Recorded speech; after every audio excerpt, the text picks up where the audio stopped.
Hello student, हम model question paper MCQ discuss कर रहे हैं जो आने वाले सभी एग्ज़ाम्स के लिए बहुत ही इंपॉर्टेंट होने वाले हैं। सो प्लीज़ आप हमारी क्लास में बने रहिए। यदि आपने हमारे चैनल को लाइक सब्सक्राइब और शेयर नहीं किया है तो जाके कर दीजिए। बेल आइकन को दबा के रखिए ताकि आने वाली सभी क्लासेस की नोटिफिकेशन आपको मिलती रहे। इसके पहले हम काफ़ी कुछ एमसीक्यू डिस्कस कर चुके हैं। रिमेनिंग एमसीक्यूज़ हम आज की क्लास में डिस्कस करेंगे। Now next question is client is admitted to the labor and delivery unit in active labor. During examination, the nurse note the popular lesion on the perineum. Which initial action is most appropriate? तो क्या है कि एक client है, वो active जो labour के face है उसमें एडमिट हुई है। अब नर्स ने क्या किया, एग्ज़ामिन किया। काय के लिए एग्ज़ामिन किया? क्या उसने पाया कि जो पॉपुलर लीज़न है पेरिनियम पे है, तो उसके बाद में वो क्या एक्शन करेगी। तो क्या करेगी कि एक्चुअली ये टाइम हो गया है डिलीवरी का, that's why see report the finding to the doctor. Okay, क्या करेगी? Report the finding to the doctor. Okay, any lesion should be reported to the doctor. This can indicated to herpes lesion. Clients when a open lesion is related to herpes are delivered by the cesarean section. Okay. Now next question. A client with a diagnosis of HPV is at risk for which of the following? ठीक है, एक client है, उसको क्या diagnose हुआ है? HPV। Okay,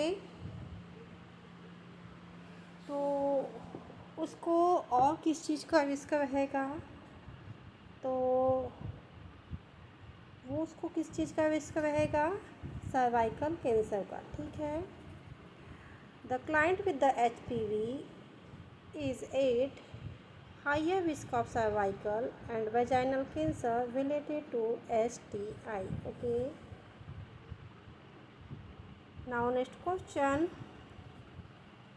During the initial interview, the client report that she has lesion on the perineum. Further investigation reveals a small blister on the vulva that is the painful to touch. The nurse is aware that the most likely source of lesion is. तो क्या है कि एक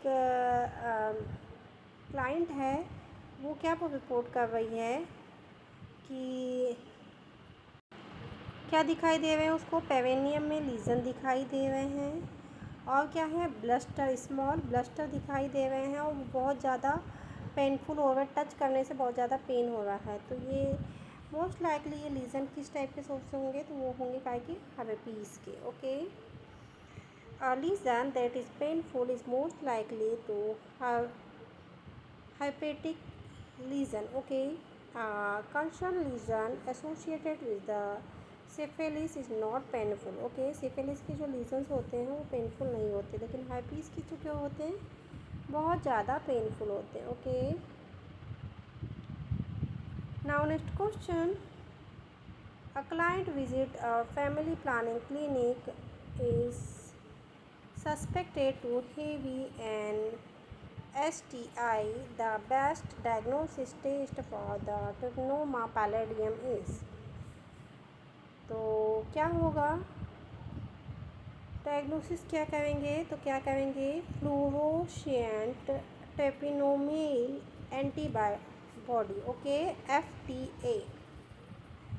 Fluorescent trypanomale antibody is the test for the trypanosoma pallidum. VDRL and RPR are screening test for the syphilis. Okay. Now next question. A 15-year-old Pammy Gavida is admitted with the tentative diagnosis of the HELLP syndrome. Which laboratory finding is associated with the HELLP syndrome? Okay, क्या है? 15-year-old Pammy Gavida क्या है? एक तो एक under as है। पहला क्या है? 15 साल का है, ऊपर से प्राइमरी गेविडा है। उसके बाद में क्या होगा है कि डायग्नोस क्या होगी? HELLP syndrome. तो इसके लिए लेबोरेटरी फाइंडिंग क्या होगी? इवोल्वेट हेपेटिक एंजाइम। ओके, ये काय के लिए? हेल्प सिंड्रोम के लिए लेबोरेटरी फाइंडिंग है। Okay, the criteria for the help is the hemolysis, evaluated the liver enzyme and low platelet count. Okay, now next question. The nurse assessing the deep tendon reflex for the client with preeclampsia. Which method is used to electric by biceps reflex? तो क्या होगा इसका right answer? कौन सा? Biceps reflex कैसा होगा? The nurse place her thumb on the muscles one side in the antecubital space and steps the thumb briskly with the reflex hammer. Okay,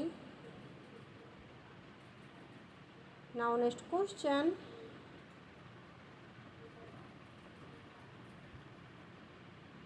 A Pammy Gavida with diabetes is admitted to the labor and delivery unit at 34th week gestation.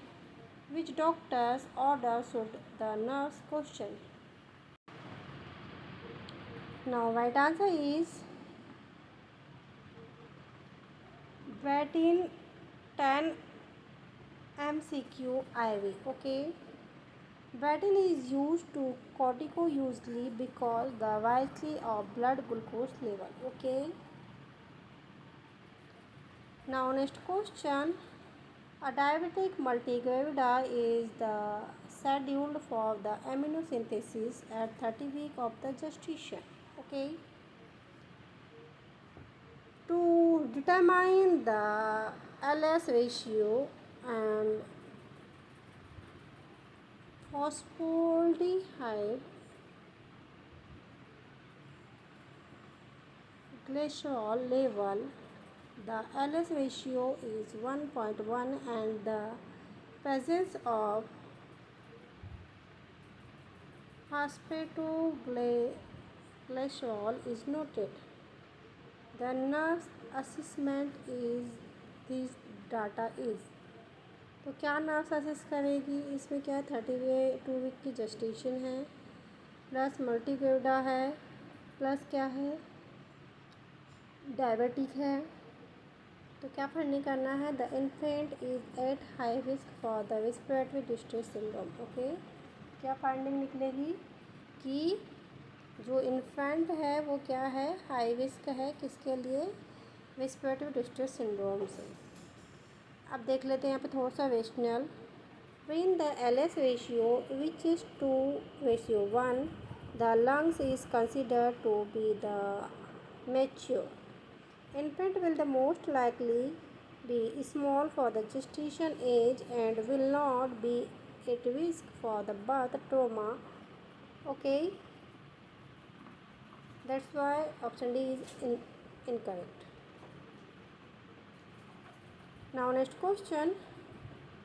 Which observation is the newborn of the diabetic mother would required immediately nursing intervention?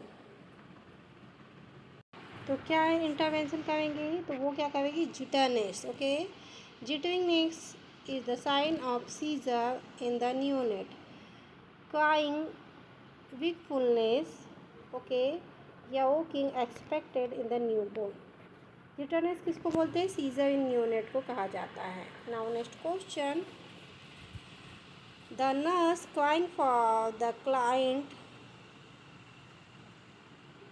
receiving intravenous magnesium sulfate must observe for the side effect associated with the therapy and expected side effect of the magnesium sulphate. तो क्या है कि कोई patient है उसको magnesium sulphate intravenously दे हुए हैं, तो उसके साइड इफ़ेक्ट क्या होंगे, इसमें नॉर्मल सी बात बोली गई है। इसमें क्या होंगे, हाइपरसोमनोलियासिस। अब इसमें थोड़ा सा रेशनल देख लेते हैं।